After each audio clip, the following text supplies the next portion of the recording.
Cooking is one of my favorite habits. I learned how to cook since I was 8 years old. My dad is the person who taught me how to cook. The spice that I want to bring in mention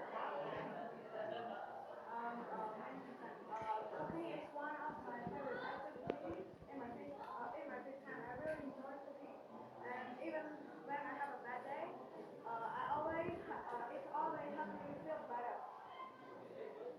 Everyone should know how to cook because cooking can help you feel a lot of money, and it is safer than eating at a restaurant or on the street.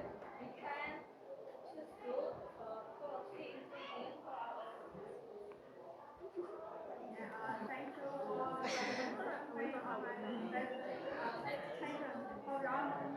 for all the made for the book. I will do one.